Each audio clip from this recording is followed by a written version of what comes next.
Halo saudara, hari ini saya melanjutkan kembali dalam Kejadian 4 ayat yang video sebelumnya saya sudah bahas di ayat yang kelima tapi belum keseluruhan, dan hari ini saya bahas secara keseluruhan. Saya bacakan dulu. Tetapi Kain dan korban persembahannya tidak diindahkannya. Jadi Kain dan korban persembahannya tidak diindahkannya. Siapa nyanyi itu? Yaitu Tuhan.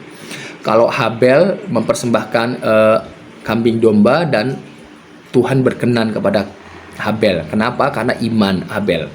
Dalam Ibrani pasal 11 ayat keempat, yaitu Habel oleh iman Habel mempersembahkan yang terbaik, ya, tidak seperti Kain.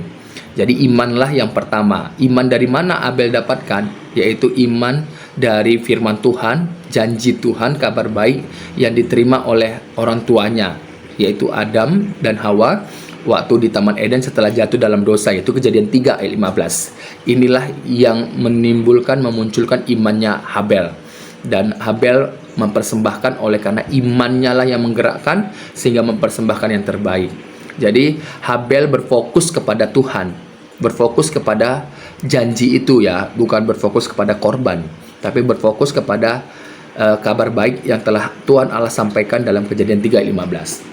Ini juga yang dipegang oleh bapak-bapak leluhur dan juga dalam perjanjian lama, bahwa iman di dalam terhadap, ya, kepada janji Mesias yang telah dijanjikan dalam Kejadian 3 ayat 15. Dan itulah yang membuat mereka berkenan, ya, bukan apa yang mereka persembahkan. Tuhan tidak tertarik dengan korban persembahanmu baik dari binatang maupun dari hasil tanah. Enggak, bukan itu yang menjadi ukuran, tetapi iman terhadap karya keselamatan janji yang Tuhan Allah berikan dalam Kejadian 3 ayat 15. Dan di dalam ayat yang kelima, tetapi Kain dan korban persembahannya tidak diindahkan oleh Tuhan. Kenapa? Kalau kita baca dalam 1 Yohanes 3 ayat 12, Kain itu tidak punya iman. Seperti di Ibrani 11 ayat keempat, di sana dikatakan Kain itu juga tidak punya iman. Jadi apapun yang dipersembahkan oleh Kain, entah itu banyak sedikit, seperti apapun persembahannya, tidak berkenan. Karena dasarnya adalah iman, dan Kain tidak memiliki iman itu, ya. Makanya Tuhan Allah tidak mengindahkan dia. Kemudian lalu hati Kain menjadi sangat panas. Nah, dikatakan di sana karena Kain dan korban persembahannya tidak dipandang oleh Tuhan, tidak diindahkan oleh Tuhan, hatinya panas, menjadi panas. Siapa yang membuat hati Kain menjadi panas? Apakah Tuhan? Tidak. Yang membuat hati Kain menjadi panas adalah pilihan Kain sendiri, bukan pilihan Tuhan. Tuhan tidak mengeraskan hati seseorang, tidak. Tuhan tidak membuat hati seseorang menjadi rusak, tidak. Justru Tuhan Allah hendak menyelamatkan manusia. Kalau menyelamatkan manusia, apakah Tuhan Allah merusak hati manusia? Tidak. Tetapi Kain sendirilah yang memilih untuk menjadi panas, bukan Tuhan. Tuhan mengetuk pintu hatimu. Yesus Kristus dalam Wahyu dikatakan mengetuk pintu hatimu. Di depan pintu, kalau engkau buka, dia masuk. Artinya ketika Tuhan Allah berbicara kepadamu, entah itu lewat apapun, lewat firman Tuhan yang disampaikan lewat media sosial, ya, engkau baca secara tepat dan benar, lewat orang lain, para pendeta, hamba-hamba Tuhan, anak-anak Tuhan, ya, lewat siapapun yang menyampaikan kabar baik, kalau engkau membuka hatimu, imanmu tumbuh, ya, imanmu muncul, karena iman timbul dari pendengaran akan firman Kristus, firman Tuhan. Dan hati Kain menjadi panas. Yang membuat hati Kain panas adalah dia sendiri. Itu pilihan dia.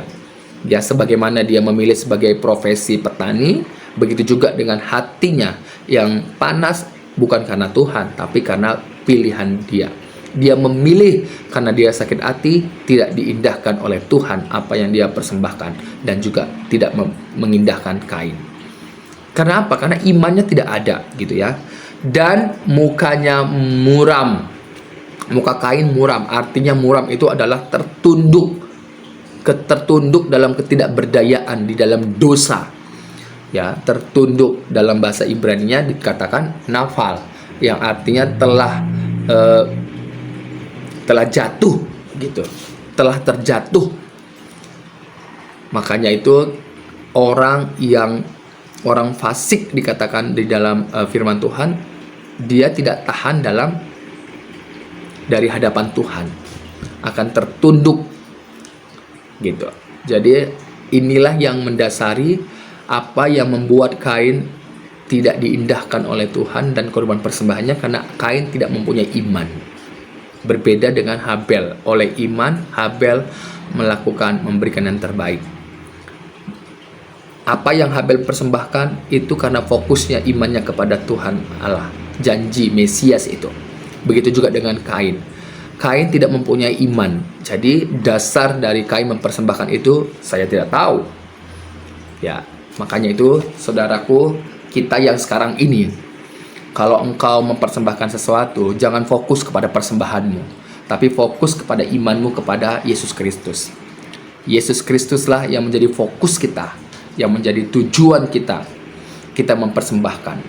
Kalau engkau kecewa terhadap apa yang orang lain perbuat padamu, padahal engkau sudah membantu dia, berarti engkau tidak fokus kepada imanmu kepada Yesus Kristus. Kalau engkau mempersembahkan sesuatu, ya sudah, karena engkau fokusnya kepada Yesus Kristus, gitu dia. Jadi kalau engkau kecewa, berarti dipertanyakan apakah engkau fokus kepada persembahanmu atau fokus kepada Tuhan Yesus Kristus. Ya, itulah yang menjadi imanmu, saudara.